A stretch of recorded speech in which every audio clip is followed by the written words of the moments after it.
அனைவருக்கும் வணக்கம். இன்றைக்கி நம்ம மணிமேகலை காப்பியத்தில் பார்க்க போகிற காதை 11வது காதை. பாத்திரம் பெற்ற காதை. மணிமேகலைக்கு அமுத சுரபி கையில் வரப்போகுது. அதனால் இதுக்கு பாத்திரம் பெற்ற காதைன்னு பெயர். அதாவது பார்த்திங்கன்னா, நல்ல அறம் செய்தவர்களுக்கு இந்த மாதிரி ஒரு நிகழ்வெல்லாம் நடக்கும் என்று சீத்தலை சாத்தனார் இந்த மணிமேகலையில் காட்டுகிறார்.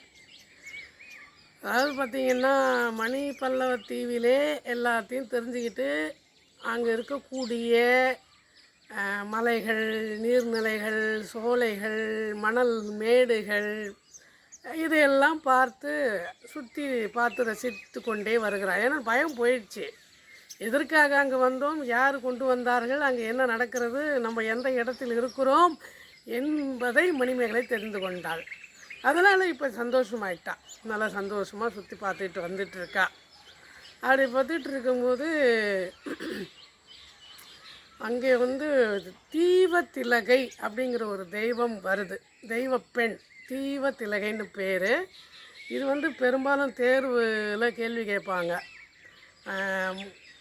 மணிமேகலைக்கு பாத்திரத்தினுடைய அருமையை சொன்னது யார் அப்படின்னு கேட்பாங்க. அது தீவத்திலகை தான். இப்போ பார்த்திங்கன்னா, அந்த தீவத்திலகை வராங்க. வந்ததுமே புத்த பீடிகையை தொழுது வணங்கி மணிமேகலையை பார்க்குறா. கடலில் கப்பல் கவிழ்ந்து கரை ஒதுங்கியது போல இந்த இடத்தில் யாரும் இல்லாத இடத்தில் தனியாக சுற்றி கொண்டிருக்கிறாயே, நீ யார் அப்படின்னு மணிமேகலையை பார்த்து தீவத்திலகை கேட்குறாங்க. அதற்கு மணிமேகலை தன் வரலாறை சொல்லுகிறாள். நான் மாதவியின் மகள், உபவனத்திற்கு வந்தேன், இதெல்லாம் நடந்தது, என் பழம்பிறப்பு கதையை உணர்ந்தேன், என்னுடைய பெயர் லட்சுமி, நான் ராகுலனுடைய மனைவியாக இருந்தேன் என்பதையெல்லாம் தெரிந்து கொண்டேன், இதுதான் நடந்தது என்பதை சொல்லி கொண்டிருக்கும்போது, அவள் தெய்வம் அல்லவா, அவளுக்கு தெரியாதா, யார் என்று தெரிந்தும் தெரியாதது போல் கேள்வி கேட்கிறாள். அவருக்கு மணிமேகலை நம்மளை தெரிந்து கொள்ளதானே கேட்கிறாள் என்று அவளும் பதில் சொல்லுகிறாள். இதில் லட்சுமியினுடைய வரலாறு தீவத்திலகைக்கு தெரியும். இருந்தாலும் மணிமேகலை சொல்ல கேட்கின்றாள். சரி, நீ யார் என்று மணிமேகலை தீவத்திலகையை பார்த்து கேட்குறாள். நான் இந்த ரத்தின தீவகம் அப்படின்னு ஒரு இடத்துல தேவபிரானால் புத்த பீடிகையை பாதுகாக்கிற ஒரு வேலையை செய்து கொண்டு வருகிறேன். அப்படி நான் புத்த பீடிகை சுற்றி வரும்போது இங்கே வர வேண்டும் என்ற ஒரு எண்ணம் தோன்றியது. அதன் காரணமாக இந்த மணிப்பல்லவ தீவிற்கு நான் இப்பொழுது வந்துள்ளேன் அப்படின்னு அவங்க சொல்கிறாங்க.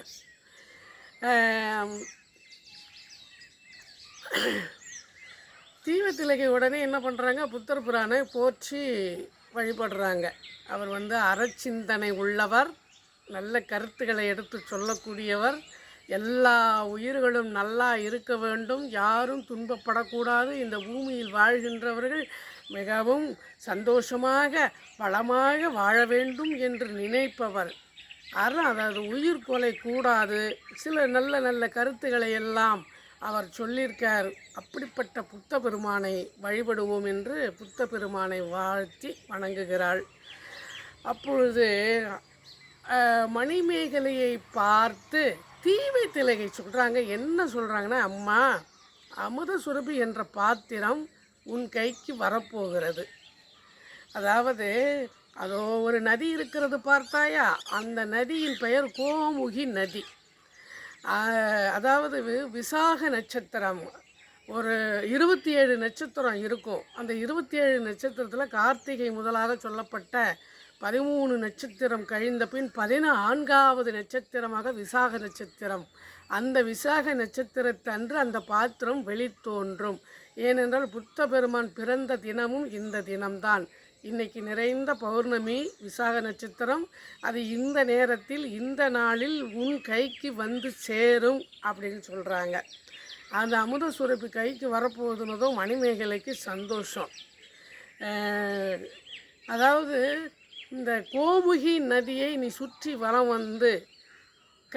புத்தர் பெருமானை வணங்கி கை ஏந்தி நில், பாத்திரம் உன் கைக்கு வரும் என்று சொன்னது போலவே மணிமேகலையும் மகிழ்ந்து அந்த நீர்நிலையை வலம் அவள் கை ஏந்தி நிற்க பாத்திரம் அவள் கையில் வந்து சேர்ந்தது.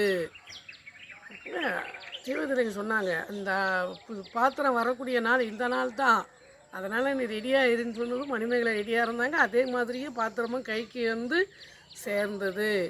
உடனடியாக எல்லையில்லாத மகிழ்ச்சி கொண்ட மணிமேகலை புத்த பெருமானை வழிபட்டு வணங்கி, உன்னருளால் இப்படி ஒரு பெயர் பெற்றேன், கண்டிப்பாக நீங்கள் கொடுத்த இந்த பெயரை நான் நிலைநாட்டுவேன் நல்லபடியாக என்று அவரை வணங்கி வழிபடுகிறாள். பிறகு பசியினுடைய கொடுமை பற்றி என்ன நினைக்கிறீங்க அப்படின்னு ஒரு கேள்வி வருது. பசியினுடைய கொடுமை பற்றி என்ன நினைக்கிறீங்க? அது பசி வந்தால் 10ம் பறந்து போகும்னு சொல்லுவாங்க. ஒரு நல்ல பெண்ணால் தவறான சிந்தனைக்கு போவாள். ஒரு நல்ல குடியில் பிறந்தவர்கள் தன் மனைவியை அழைத்து கொண்டு வேறொரு வீட்டில் நிற்பார். அவர் படித்த படிப்பு போய்விடும், அவர் சேர்த்த செல்வம் எல்லாமே போய்விடும், அவருக்கு ஏகப்பட்ட கெட்ட பெயர் தான் வரும். ஏன்னா அது பசின்னு வந்தால் எதுவுமே பண்ண முடியாது. ஆக நம்மளுடைய குடி பெருமையை அழிக்கும் தன்மை இந்த பசிக்கு உண்டு, வறுமைக்கு உண்டு. அதனால் வறுமையின் கொடுமை இதுதான், அதை தீர்க்க பிறந்தவள் நீ அப்படின்னு சொல்கிறாங்க தீவத்திலகை. இப்போ வந்து பார்த்திங்கன்னா, விஸ்வாமுத்திர முனிவர் சுற்றி அவர் கிட்டத்தட்ட ஒரு 12 ஆண்டுகள் மழை இல்லாமல் வறுமையில் வாடிக்கொண்டிருக்கிறது. காடெல்லாம் காய்ந்து போய் கிடக்கிறது, கருகி போய் கிடக்கிறது, ஒரு புல் பூண்டு செடி கூட இல்லை. விஸ்வாமுத்திர முனிவருக்கு பசித்தாங்களே, அங்கே இருக்கக்கூடிய நாய் இறந்து கிடந்த பசியின் வேதனையால் இறந்து கிடந்த ஒரு நாயினுடைய சதைப்பிண்டத்தை எடுத்து சாப்பிடப் போகிறார். அதை எடுத்து சாப்பிடுவதற்கு முன்பு இந்திரனுக்கு படைக்கிறார். இந்திரன் ஓடி வந்து, முனிவரே என்னை மன்னித்து விடுங்கள், தங்களுக்கு இந்த நிலைமை ஏற்பட காரணமாகிவிட்டதே என வருந்தி மழை வர வைக்கிறார், வளம் வர வைக்கிறார். அதன் பிறகு நாடு செழித்தது என்று ஒரு செய்தி சொல்லப்படுகிறது. ஆக பசி வந்தால் விஸ்வாமுத்திரர் முனிவராக இருந்தாலும் கூட அவர் என்ன நாயினுடைய சதையை சாப்பிட போகிறார் பார்த்தீங்களா, இறந்து போன நாயின். இதுதான் பசியினுடைய கொடுமை சொல்லுவாங்க. தீவத்திலகையிடம் மணிமேகலை சொல்லுவாள், ஆமாம் இந்த பாத்திரத்தினுடைய எனக்கு கிடைப்பதற்கு நான் அந்நாளில் ஒரு கனவு கண்டேன். என் கணவர் பாம்பு தீண்டி இறந்தவுடன் நானும் அவரோடு இறக்கும்போது சாது சக்கரன் என்பவன் ஆகாயத்தின் மார்க்கமாக சென்று ஆசீர்வாதம் செய்து கொண்டே போனான். அப்பொழுது நான் வந்து அனைவருக்கும் உணவு விடுவது போல் கனவு கண்டேன். அந்த கனவு இப்பொழுது பலிக்கப் போகிறது. இது நான் செய்த புண்ணியம், நான் செய்த பாக்கியம். நான் இந்த புகார் நகரத்திலே என் அன்னை மாதவியினுடைய மடியிலே வந்து பிறந்த பாக்கியம்னு சொல்கிறாங்க. அப்படியே சரி நீங்கள் வந்து நீ நினச்சது நடக்கும். இந்த அமுத சுரபி பாத்திரம் வந்து நல்லவர்கள் இருக்கிற இடத்துல மட்டும்தான் சுரக்கும், தீயவர்கள் இருக்கிற இடத்துல சுரக்காது, அதனுடைய தெரிஞ்சுக்கோ. நல்ல சிந்தனை உள்ள மக்கள் வாழ்கின்ற இடத்திற்கு எடுத்து சென்றால்தான் அந்த அமுத சுரபியானது அது உணவை கொடுக்கும். அதனால் அதை பத்திரமா பார்த்துக்கோ, வச்சுக்கோ. நீ என்ன நினைக்கிறியோ அதை தர்மத்தை செய்து கொண்டு இரு என்று சொல்லிவிட்டு தீவத்திலகை சென்று விடுகிறார். அதை கேட்ட மணிமேகலை மகிழ்ந்து வான் வழியாக பறந்து, மாதவி வரவில்லையே, நம்ம பெண் மணிமேகலை வரவில்லையே என்று வாசலில் வந்து பார்த்து கொண்டு நிற்கிறாள். அந்த மாதவியின் எதிர்பார்ப்புக்கு தகுந்த மாதிரி மணிமேகலை அங்கே வந்து தீவிலே நடந்த அத்தனை நிகழ்வுகளையும் ஒன்று விடாமல் மாதவியிடமும் சுதமதியிடமும் சொல்லுகிறாள். நீங்கள் நாம் மூவருமே உடன் பிறந்த சகோதரிகளாக ரவிவர்மனுடைய மகளாக இருந்தோம். இப்பொழுது நீ எனக்கு தாயாக, நான் உனக்கு மகளாக, சுடமதி எனக்கு தோழியாக, மூவரும் ஒரே இடத்தில் இருக்கிறோம். இது நாம் செய்த புண்ணியம் அப்படின்னு மணிமேகலை சொல்கிறாங்க.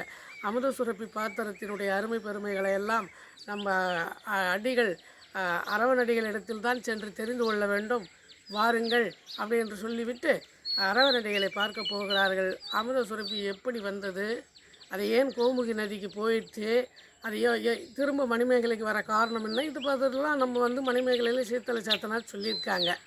இப்போ வந்து பார்த்திங்கன்னா அது அடுத்த காதையில் நம்ம அதை பார்ப்போம்.